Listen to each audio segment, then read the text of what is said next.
And we're back on Thursday night AMP. My name, as always, is Stevie J, and I'm joined by a special guest right now from Between the Ropes. It's Bryan Fritz. Bryan, how's it going, buddy? I'm doing well. I survived New Orleans. Well, yeah, you did. It was quite a weekend for you. I saw a lot of interviews, I saw a lot of coverage, and you were very busy in New Orleans this weekend. Yeah, just trying to make the rounds covering WWE. Can you imagine if I tried to cover everything else as in depth? It sure keeps you busy when you go to the events. And for me, I like to cover as much as I can, but I also try to enjoy the city because I don't know when I'm ever going to get another opportunity to go there. Well, it's hard not to enjoy New Orleans. The food there, the party atmosphere. They say, let the good times roll when you were in New Orleans, and they really do live up to it. Absolutely, they do. If you want to have a good time, it's not that difficult to find one. It was funny because the first day I was there was last Thursday, and it was like 3 o'clock in the afternoon, and there was plenty of people already enjoying themselves to the nth degree. And I turned to my buddy who was with me, and I said, "Man, it's like 3 o'clock on a Thursday, man." And I'm like, can you imagine what it's going to be like Friday or Saturday? Yeah, that is New Orleans in a nutshell. It's all day, every day. And people, Yeah. they party when they get there. They party while they're there. They party till they get on the plane. I literally heard about people having drinks in their hands. They're like, no, you got to go through airport security here. It's time to put it down. That's fantastic. So did you run into our friend Ed in San Antonio while you were there? I did. I did go to the dinner that everybody had that did help put together magnificently, and I got to see him and Rodney and Bryan and a bunch of other people there. And then, as fate would have it, I ran into Ed at the airport when I was leaving. Of which, yeah, wouldn't you know it? Yeah, I had no idea. It was funny because I was just I had got to the airport way early. And, I thought it was going to take longer to go through security and, I had to check in bags and everything. And so I was just kind of walking around and there was Ed. And it was funny. It was like 2 grown men right in the middle of the airport with a big hug. And I'm sure there was a lot of people going, "Oh, what is going on over here?" Especially with Ed looking like a man from the mountains. Well, I was told he had a gigantic bushy beard this weekend. He did. Daniel Bryan was jealous of his beard. Let's put it that way. So speaking of Daniel Bryan, what were your thoughts on the way they just put him over like Rover at WrestleMania with those 2 big wins? It was fantastic. It was exactly what they needed to do and exactly what they should have done. And I know there was plenty of people that were concerned about that. I was not one of them, thankfully, just because otherwise I think I would have had to go to the doctor to get my blood pressure checked. But everything worked out great, He got strong wins. They even tried to hold him down even more with Hunter attacking him and going after his shoulder. And then even during the world title match, him getting smashed at the table and still overcoming the odds, and it was exactly what it needed to be. They did a fantastic job, I thought, making Daniel Bryan look like $1 million. Yeah, it was the big win that we finally needed after I told people going into WrestleMania, this has been building up for 8 months now, but really it's been building up for 2 years now. Going all the way back to WrestleMania 28, it's like every time this guy was on the biggest stage of them all, somebody screwed him or something got in his way of him really triumphing. And this was finally the time where he had to overcome all those odds. They really had to pay it off right here, right now, or fans were just going to completely divest of it and say they're never going to give this guy a chance. Oh, absolutely. It's funny because if you go back to SummerSlam last year, at the time, I was totally on board with the idea that Daniel would win the title, and then he would immediately screw him out of it with Orton cashing in Money in the Bank. At the time, I thought it was a good idea. In hindsight, it wasn't that great of an idea, considering what had immediately happened. And I don't think this was ever the plan. I think the plan finally changed after the Royal Rumble. Yeah. I thought it should have changed at the Rumble, because everything that happened is kind of what a lot of us expected to happen when it comes to reactions. But they saw it, so we can say what we want about maybe they could have done this or could have done that. Come the end of the day, they got it right, and they put him over on the biggest stage possible, and that's all you can ask for. What did you think about Undertaker's streak being broken? In my house, people watching it thought that had to be a mistake. They must have mistimed something. And then the graphic flashed up, and that was the moment when I saw 21-1 that everybody went, oh my God, this is real? What was it like in the building? It was exactly the same thing. I mean, I was sitting up in the press box, so we were way high up. We had some monitors there too, but I wasn't even looking at the monitors really. And the way that it looked up there, we thought, did he kick out or did the bell ring 3 times? We couldn't really tell, and everybody was kind of looking at each other. And then I think they showed the graphic there just a few seconds before they showed it on TV, and we looked at that going, whoa, whoa, whoa, whoa, whoa, really? And we couldn't, and even from where we were sitting, I think the only person you could hear in the building was Paul Heyman. And it's not just because Paul's got a big mouth. It's because everybody was so quiet. And then the end of they let it play out a little bit longer, and then they played the music, and just people could not believe it. There were some people that left. Okay. I don't know how many, but there were people that left. And then like the next day, Monday, I'm walking around New Orleans. I'm going down Bourbon Street and all these other little areas. Tons of wrestling fans out there. And that's all they could talk about. They weren't talking about Daniel Bryan. They were talking about the Undertaker streak ending. And they were very, very upset. Well, we've seen the infamous photo of the guy sitting at ringside with his shocked face that I guess they actually found that guy and interviewed him on WWE.com because that picture went viral of his reaction to, no way Undertaker just lost. This doesn't happen. This never happens. I changed my avatar on Twitter to that guy's picture. That's how viral it's gone. Exactly. Yeah. The guy became an internet sensation. He's the new Miz girl, basically. Yeah, exactly. You know what's the funny, like you're walking down the street and you're buying like all these different like restaurants. I was in this area, it's like a flea market and they got a little place to eat and stuff. And there was 3 people, one of them had to be a guy with his wife or girlfriend, whoever, and they were talking and they were like, man, the streak is over, man. I can't believe the streak is over. I mean, this is like at 1 o'clock in the afternoon on Monday, openly talking about it. And they're like, Brock Lesnar beat The Undertaker. And then his girlfriend or wife chimed in going, yeah, Brock Lesnar. It's so disrespectful. Brock Lesnar, of all people, ended the streak. And it was like they were like hanging their heads and disgusted and you name it, man. They did not like it whatsoever. Well, here's the thing that I don't understand about some of the people who've had issues or complaints about it. They said that Undertaker lost to a part-timer.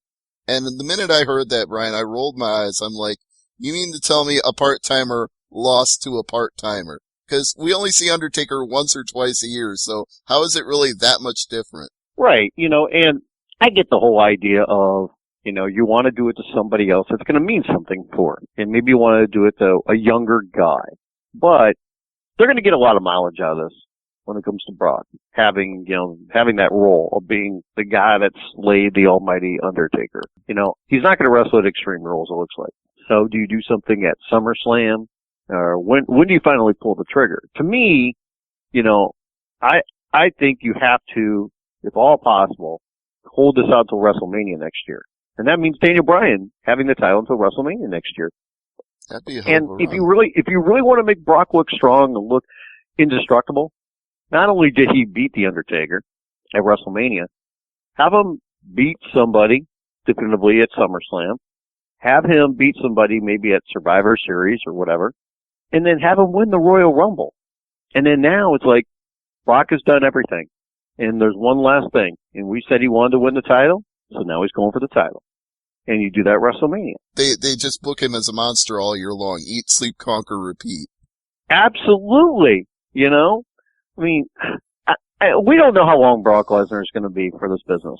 I think it would be for at least a couple of years because he's got a really good deal. He doesn't have to travel that much. He doesn't have to appear that much. He does 3 matches a year.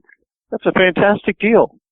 So it could be a while, but he can get a lot of mileage out of this, obviously, when it comes to, Brock being the guy that finally beat Taker. And we don't even know the entire story about, obviously Undertaker had to sign off on this, but when did this decision get made? Because I just have the suspicion that, when they put this match together, it was going to be Taker winning. But as they got closer to the event, it got discussed and they decided to pull the trigger and end it when it comes to the streak. I'm only throwing this out as what I've heard and not as an actual fact, but what I've heard is that this idea was conceived way back when Undertaker was sitting front row at that UFC show, and Brock Lesnar walked by him, and they had their little physical altercation where they didn't actually do anything, but they looked like they were about to. And Right. I guess Undertaker always wanted to lose to a, quote, legit guy. And he feels like somebody that's a fighter that's actually won a UFC heavyweight title. It's well known that Mark really appreciates mixed martial arts, and that's why he does a Hell's Gate finisher after all. So it's Absolutely, yeah. It's basically him handpicking a guy and saying, this guy deserves to beat me. But it's not like it's some kind of horrible choice. I mean, Brock Lesnar, especially in the wrestling world, is just a freak. Mm-hmm. And when you got Paul Heyman as his mouthpiece, you got that entire package, you have the legitimate accolades that the guy has, and then you put with it the wrestling accolades. Well, I'm talking pro wrestling. I mean, he's got the amateur ones as well. You put that all together, and you've got a hell of a draw. And the fact that they can tout all the things they can tout about Brock Lesnar, NCAA champion, youngest WWE heavyweight champion, UFC world heavyweight champion. They can just roll out these things, and they don't have to invent things to say about Brock Lesnar. They're all there.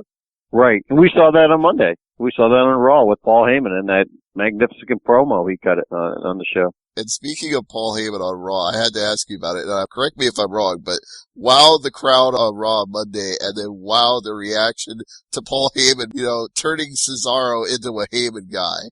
That was incredible because, I was there and I was up in the press box for that show, and so you're watching Cesaro and Zeb Coulter have their little, discussion, and Cesaro grabs the microphone and goes, "I'm not a Zeb Coulter guy.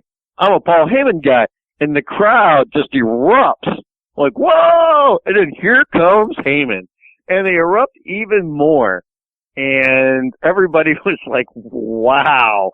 It was not only because Paul Heyman was stealing the show; he already had.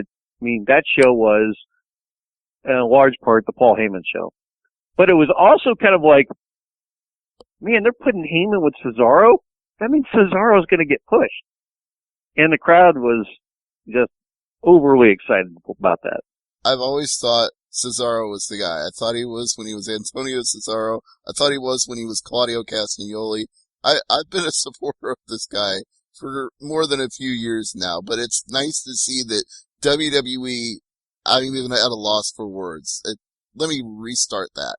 It's like he's not going to be mid-card anymore. It's like this is real now. Absolutely. And you know what the weird thing is too? I mean, who are the guys that you're seeing on the top of the card now, or on their way? You're seeing a bunch of hungry, younger guys now getting opportunities. Guys that are, I think they work very hard. You don't hear about problems with them. I think they're really good people as well. I mean, if you ever get an opportunity to meet anybody, Daniel Bryan is a great guy. Oh yeah. Works hard. Cesaro, same thing. All the members of the Shield, I think, are the same way. Even though Dean Ambrose can be a little bit more eclectic, but Dean's not getting in any kind of trouble or anything like that. All of those guys are. Bray Wyatt. You talk to anybody about Bray Wyatt, and they will say the same thing. He's a wrestling guy. Loves the business. Just absolutely loves it. Will not have any. Just wants to do the best he can. Studies, cares, doesn't get in trouble. And then you mix all these young, hungry, good guys that really care with the talent that they've already got there. And, it looks like it's a really strong position right now for the WWE. It feels like it's a rebirth that draws both from NXT and Ring of Honor, and in some ways Ring of Honor funneling through NXT, if you will. But it feels like those guys that we saw at Ring of Honor house shows 2 or 3 years ago are now the guys that are moving their way up to the top in WWE. So maybe a lot of aspiring wrestlers should go to Ring of Honor first. I would definitely say if you want to go someplace, I would go to Ring of Honor. If you want to make it to WWE, I would say go to Ring of Honor and do not go to TNA.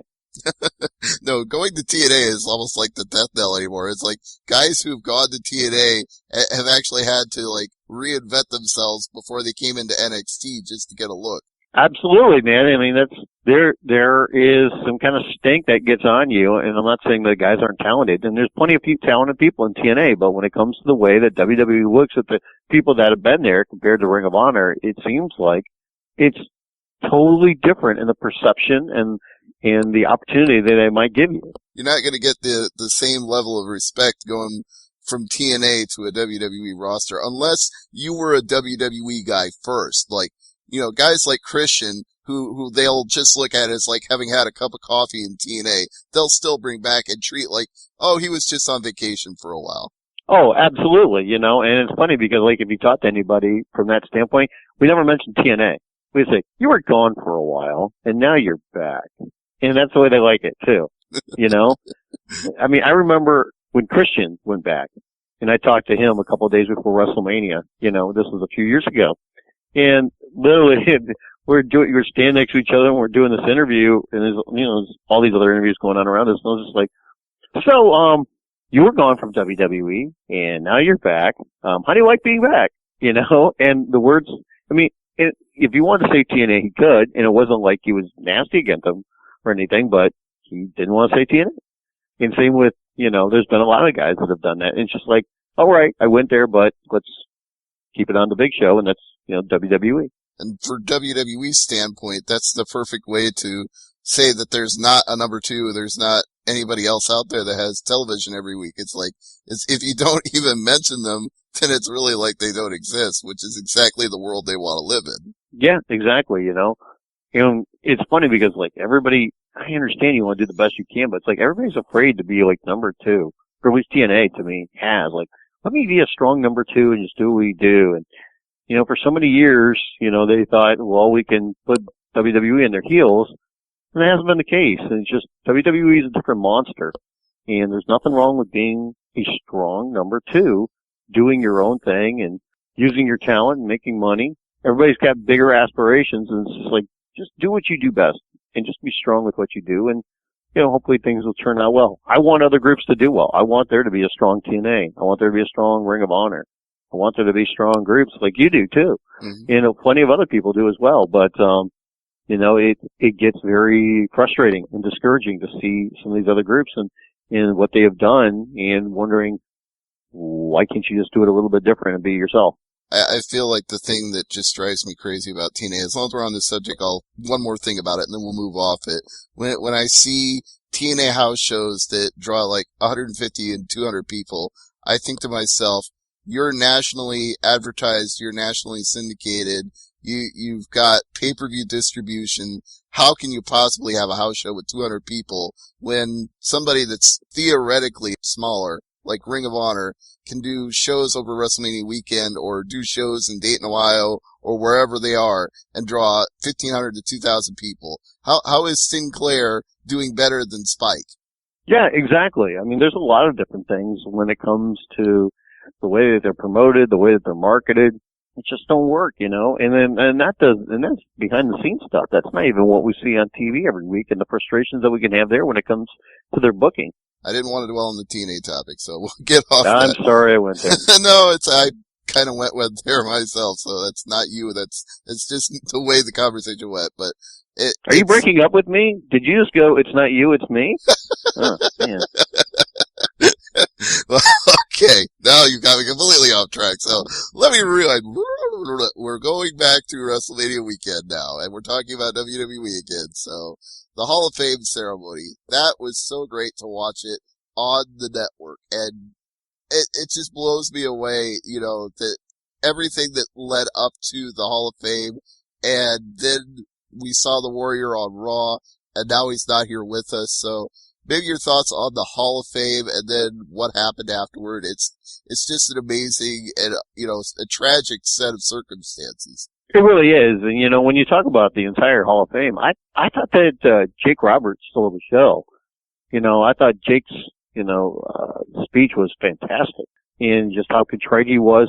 And it's funny because there's some fans, you know, Jake's trying to, like, apologize to his family for what he put them through, you know, saying, you know, I ducked my responsibilities and because I love wrestling and I love this business and, you know, I didn't take care of my family. And there were some people like cheering. And I was like, man, this guy's trying to be contrite right now. But Jake was so fantastic.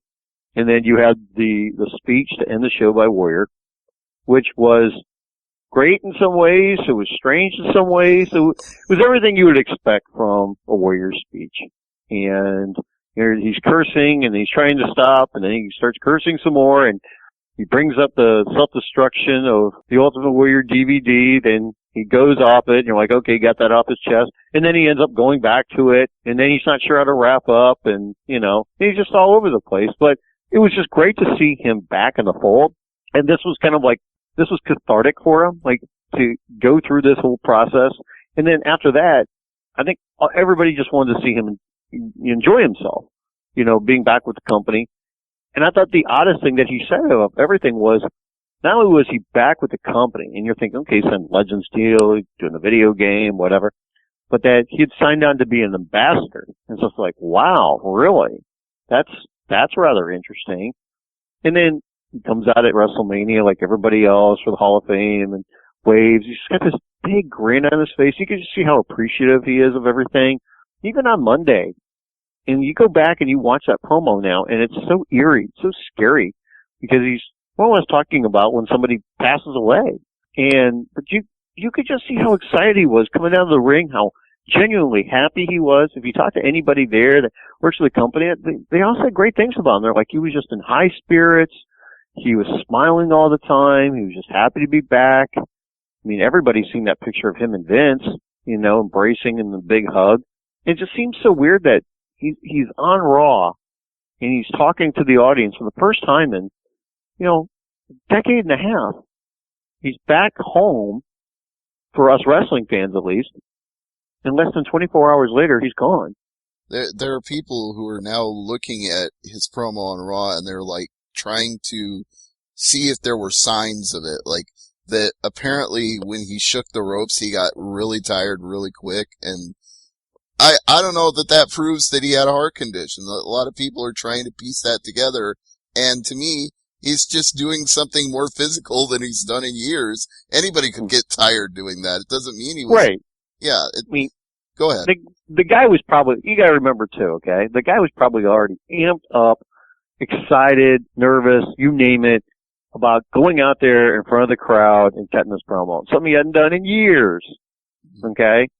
And it's easy to get excited, even if you have done it for a long period of time. Even if you are a public speaker or whatever, it's easy to get really excited and, to get caught up when, get a shortness of breath and everything, He's going out there, and the guy's just probably, thrilled to the moon that he's getting this opportunity to go out there. And he's older now, okay? He doesn't, for everything that he's done in his life, he's not going to move around as great as he once did, He can look like he's in great shape, but that doesn't, you can look one way and still have no cardio. You can have no wind. I mean, we all know that. Mm-hmm. So, I don't know. I mean, I've talked to a couple people, and I got one of my friends whose wife is a nurse, and she says, well, she had noticed something at the time, apparently, saying, well, look at how red he is.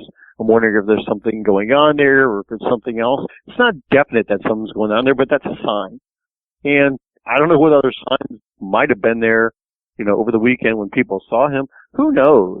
And there's also like the people, when you talk about that speech on Monday, going, oh, well, he knew something was going on. He's talking about death.